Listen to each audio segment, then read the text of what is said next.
आज जब जल संसाधन के बजट पे चर्चा हो रही है तो निसंदेह इस राज्य के किसान एक आशा भरी दृष्टि से देख रहे हैं। और इस देश के 5वें प्रधानमंत्री माननीय चौधरी चरण सिंह कहा करते थे कि देश के किसानों, एक नज़र रखना खेत खलिहान पर और दूसरी नज़र रखना लाल किला की मचान पर।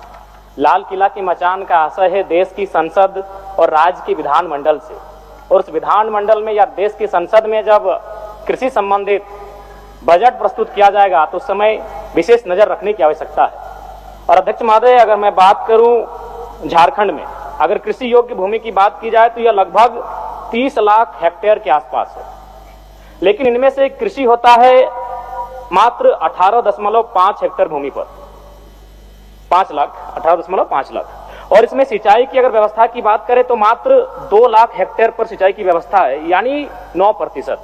जबकि इस देश की औसत राष्ट्रीय औसत है 42.27, यानी इस देश की औसत सिंचाई से हमारे राज्य की जो औसत का सिंचाई है वो काफी कम है अध्यक्ष महोदय। अतः माननीय मंत्री महोदय बैठे हैं, मैं उन्हें कहना चाहूंगा कि निसंदेह योजनाएं जो किताबों में अंकित हैं, जिन योजनाओं पर बजट की राशि को खर्च किया जाएगा, निसंदेह किताबों में बड़ी सशक्त दिख रही है, लेकिन धरातल, चूंकि हमारे अगर राज्य की बात करें तो हमारे राज्य में चांडिल डैम है, कोणार्क डैम है, माइथन डैम है, पांचेत डैम है, तेनूघाट डैम है। लेकिन अगर आज भी देखें अध्यक्ष महोदय तो उन डैमों का जो मैक्सिमम पानी है वो कहीं ना कहीं उद्योग घरानों को जाता है, और हमारे राज्य के किसान इस आशा में हैं कि अगर वो पानी उनको खेतों तक भी जाए तो शायद ये राज्य दूसरी फसल की ओर बढ़ पाएगा। झारखंड अभी फिलहाल वर्तमान में एक फसल पर आधारित, यानी जो बारिश का मौसम होता है, बारिश में जो वर्षा होती है और उससे जो खेती होती है धान की, उसी पर इस राज्य के किसान आत्मनिर्भर है और खेती करते हैं। अगर इस राज्य के किसानों के पास 2 फसल, यानी अगर हम नहरों के माध्यम से, सिंचाई के माध्यम से डैमों का पानी अगर उन तक जाएगा तो संभवतः यह राज्य दूसरी फसल की ओर देखेगा, और जो बेरोजगारी की समस्या है, पलायन की समस्या है, कहीं ना कहीं कुछ प्रतिशत उसमें हम अंतर कर सकते हैं और इसे नियंत्रण में ला सकते हैं। अध्यक्ष महोदय, मैं एक नई योजना की ओर सरकार का ध्यान आकृष्ट करना चाहता हूं। गिरिडीह की भाल पहाड़ी के पास ब्राकर नदी पर डीवीसी और सेंट्रल वाटर कमीशन के द्वारा एक डैम निर्माण की योजना प्रक्रियाधीन है। इस डैम के बनने से धनबाद, गिरिडीह, जामताड़ा की बड़ी आबादी को पीने का पानी मिलेगा। 3 जिलों के लगभग 8 या 10 प्रखंड और लगभग 3-4 लाख की आबादी इस जलापूर्ति योजना से लाभान्वित होगी।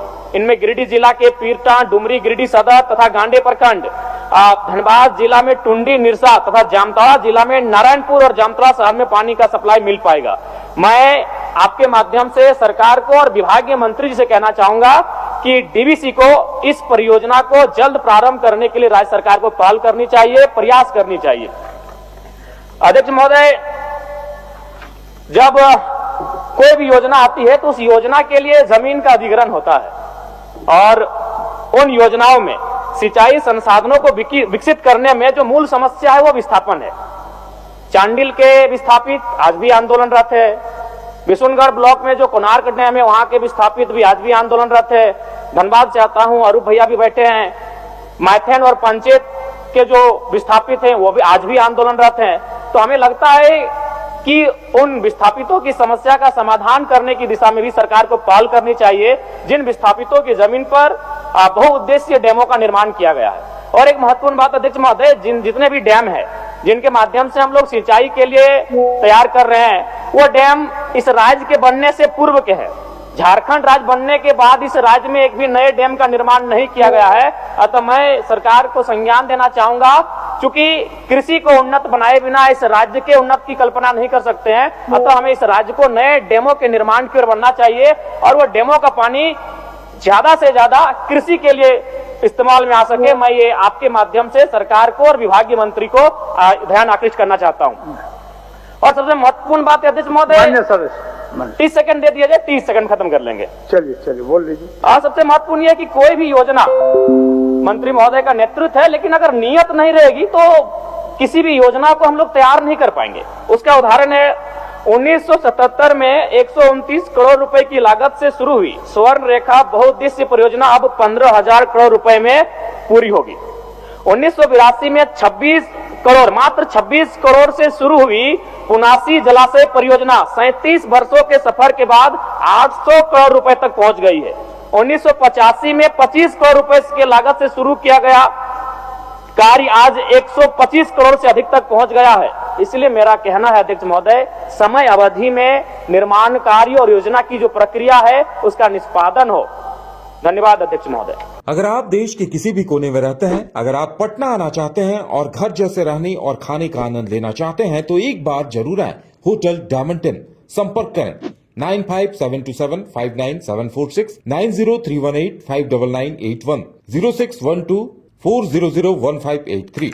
एड्रेस अपोजिट विद्या संस्कार स्कूल, रंजन पथ, गोला रोड, बेली रोड, पटना 801503। विश्व स्तरीय मेडिकल सुविधाओं से युक्त रांची का देवनिका हॉस्पिटल, जहां है neonatal ICU, burn intensive care unit, modular operation theatre, 24/7 emergency trauma service, multi disciplinary ICUs, emergency care, MRI, CT scan, advance cath lab, fully automated path lab, echo, ultrasound, ultra modular patient beds और pharmacy.